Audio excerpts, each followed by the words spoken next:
Naku mga kapuso, nagmahal na ang presyo ng ilang pangkaraniwang inihahanda natin para sa Noche Buena. Ang sabi ng Department of Trade and Industry, pasok pa naman daw yan sa itinakdang presyo pero asahan na daw natin na mas marami pa raw produkto ang magmamahal pagpasok ng Disyembre. Nakatutok si Tina Panganiban Perez.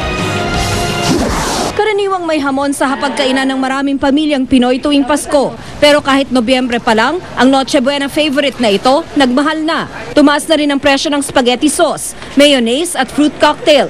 Maging ang presyo ng sardinas, tumaas din ng hanggang 40 centavos. Ang gumalaw na unang dilata, yung mga sardinas nagtumaas ng mga 47%. Ang mga dahilan pong nabanggit nila ay ang pagtaas po ng presyo ng tin na ginagamit po sa paggawa naman ng lata, pagtaas po ng presyo ng pigi na ginagamit po sa hamon, some incremental increases po, especially ho on the salaries and adjustment on the increase of energy. Ayon sa DTI, pasok pa naman daw sa suggested retail price sa mga bagong presyo. Pero asahan daw na mas marami pang produkto ang magmamahal pagpasok ng Disyembre. Supply follows sa demand. So pag mas malaki yung demand, talagang medyo nagkakaroon ng pagtaas ng presyo. It kicks in first week of December. Kaya nga po payo natin, kung natanggap na po natin yung bonus, yung mga dilata na ginagamit natin for Noche Buena, maybe it's time to stock up. Pati mga produktong petrolyo, kung hindi nagmahal na, ay nagbabadya namang magtaas ng presyo. Ang Chevron, nagtaas na dahil sa paggalaw ng presyo ng krudo sa world market. Ang Shell naman, bagamat tiniyak na walang epekto ang leak sa pipeline ng FPIC sa presyo nito, nagsabing kung may pagbabago man sa presyo ng mga produkto nito, ito'y base sa international prices at exchange rate. Nagbabala naman ang Independent Philippine Petroleum Companies Association na posibleng tumaas ang presyo ng mga produktong petrolyo kung tataas ang singil sa toll sa SLEX. Yung hauling expenses ng mga mag-haul mula sa south, going to south, kahit sa north nga, tinamaan na kami. May impact yan kada litro. Pati ang kuryenteng sinusupply ng Meralco, nagtaas din ng halos piso kada kilowatt hour dahil daw ito sa mas mataas na generation charge. Tina Panganiban Perez, Nakatutok, 24 Oras. Nasa Pilipinas ng araw at nasa isang lugar lang daw ang matagal nang pinaghahanap na si Senador Panfilo Lacson. Base yan sa impormasyong nakalap ng Department of Justice, ng National Bureau of Investigation at ng Bureau of Immigration. Tukoy na rin daw ng mga otoridad kung sino-sino ang mga nagkakanlong sa kanya. Nakatutok si Emil Sumangil, eksklusibo. Batay sa latest na intelligence information ng Department of Justice mula sa confidential field sources nito, nasa Pilipinas na si Senador Panfilo Lacson. Ganito rin daw ang impormasyon na nakuha ng National Bureau of Investigation at ng Bureau of Immigration. There are general areas na tinitingnan, but hindi pa kasi specifically matukoy. Meron din po mga reports na nakaalis nga po ng Pilipinas pero nakabalik na ho. Pero hinahanapan pa namin po ng katotohanan itong mga report nito. Sa panayam ng GMA News kay Justice Secretary Laila De Lima, base raw sa intelligence report ng DOJ, nasa isang lugar lamang at hindi nagpalipat-lipat si Lacson. Mahigpit na rin daw ipinamamonitor ng Department of Justice ang umanay grupo ng mga individual mula sa private sector na sinasabing nagkakanlong sa puganting senador. May mga pangalan kasi na mga rini-report na posible na nagkakadal or nagbibigay ng kay Senator Ping Lacson. So kasama nga yan sa investigasyon. Kinumpirma ni De Lima, nakatuon ngayon ang monitoring ng DOJ at NBI sa isang lugar dito sa Pilipinas kung saan sinasabing nagkukubli ang senador. Iniimbestigahan na rin ng DOJ kung kailan nakabalik si Lacson mula nang umalis sa Pilipinas noong Enero at kung paano siya nakapasok ng bansa nang hindi na monitor ng immigration.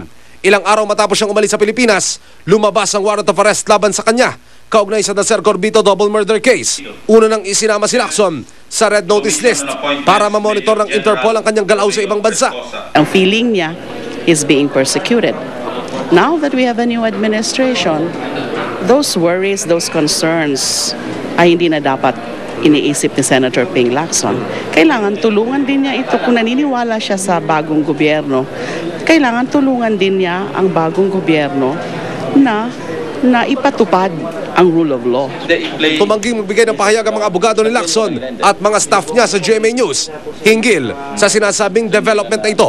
Emil Sumangil, Nakatutok, 24 Oras. Ka-minute! Si Dingdong Dantes ang napili ng National Commission for Culture and the Arts para maging ambassador ng kabataan. Sa gitna ng kabi-kabilang engagements ni Dingdong, ano ito nababalita ang nagkakalabuan na raw sila ni Marian Rivera? Makichika tayo kay Aubrey Carampel. Excited na si Dingdong Dantes sa bagong dramedy na pagkatambalan nila ni Regine Velasquez, ang I Heart You Pare. Magpapagupit nga raw siya ng buhok para sa pagsisimula ng taping sa linggong ito.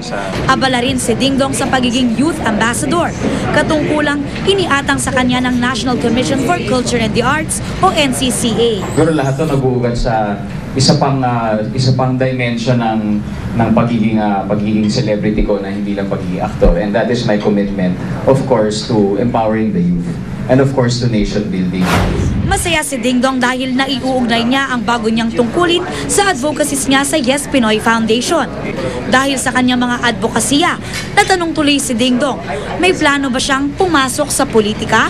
Hindi, wala namang kinalaman lahat yun eh. Like what I said, kaya we all have to get out of our comfort zone. Na hindi porket kontento na tayo sa trabaho natin, titigil na tayo. Sa dami ng pinagkakabalahan ni Dingdong, buong-buo raw ang suporta ng kanyang nobyang si Marian Rivera. Nag-commit nga raw ang dalaga na tutulong sa ilang activities ni Dingdong bilang Youth Ambassador. Sa lahat naman ng ito, sa kanya ko kinuha yung inspirasyon. Aminado si Dingdong hindi perpekto ang relasyon nila ni Marian. Kaya sa mga di mamatay-matay na isyung nagkakalabuan na sila, ito ang masasabi ni Dingdong. It's not true. We are at our strongest point right now in our relationship. And I'm very confident to say that we are very much in love and that nothing is wrong. Aubrey Carampel, updated sa Showbiz Happening. Susunod na si Michelle Madrigal. Live nating makakapanayam tungkol sa pagkaka-vote off sa kanya sa Survivor Philippine Celebrity Showdown. Stay tuned for that. Susunod!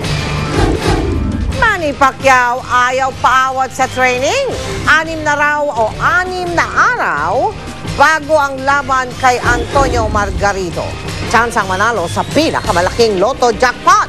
Gaano nga ba kaliit?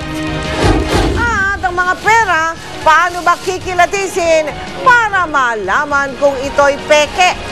Tutukan lahat ng yan dito sa 24 Oras.